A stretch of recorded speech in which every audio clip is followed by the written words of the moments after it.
Guys இன்றைக்கி நம்ம பார்க்க போகிற வீடியோ வந்து பார்த்தீங்கன்னா டிசிஎம்சிபி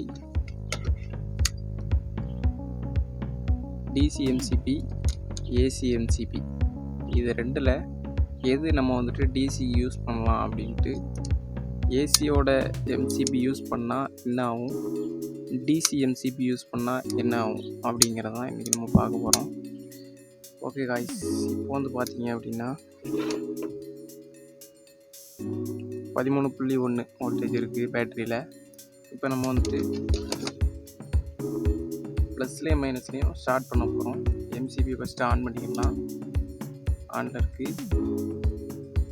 ப்ளஸ்லேயும்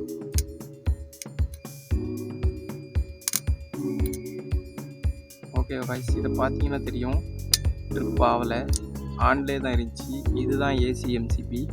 இது வந்துட்டு ட்ரிப் ஆகாது நீங்கள் டிசிக்கு யூஸ் பண்ணீங்க அப்படின்னா. இது வந்து பார்த்தீங்கன்னா டிசிஎம்சிபி. ஓகேவா, இதை இப்போ நான் வந்துட்டு ஆன் பண்ணுறேன்.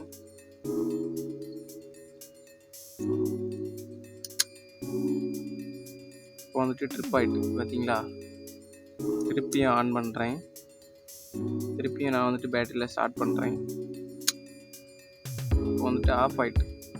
ஓகேவா கைஸ், ஆஃப் ஆகிட்டு திருப்பியும் ஆன் பண்ணுறேன். திருப்பியும் ஸ்டார்ட் பண்ணுறேன். ஆஃப் ஆகிட்டு. ஓகேவா கைஸ், இதுதான் வந்துட்டு டிசிஎம்சிபி. மேக்ஸிமம் நீங்கள் டிசி பவர் சப்ளை யூஸ் பண்ணுறீங்க அப்படின்னா டிசிஎம்சிபி யூஸ் பண்ணுங்கள். ஏசிஎம்சிபி வந்துட்டு யூஸ் பண்ணாதீங்க. ஏசிஎம்சிபி யூஸ் பண்ணீங்க அப்படின்னா ட்ரிப் ஆகாது. நீங்கள் மாட்டி வச்சுருந்தும் வேஸ்ட்டு தான் ஏசிஎம்சிபி. அதனால் இந்த மாடல்லே பார்த்தீங்க அப்படின்னா டிசிஎம்சிபியும் இருக்குது, அதை யூஸ் பண்ணுங்கள். டிசி யூஸ் பண்ணுறீங்க, டிசி கரண்ட் யூஸ் பண்ணுறீங்க அப்படின்னா டிசிஎம்சிபி யூஸ் பண்ணுங்கள். ஓகே, நெக்ஸ்ட் ஒரு இன்ட்ரெஸ்டிங்கான வீடியோவில் சந்திப்போம்.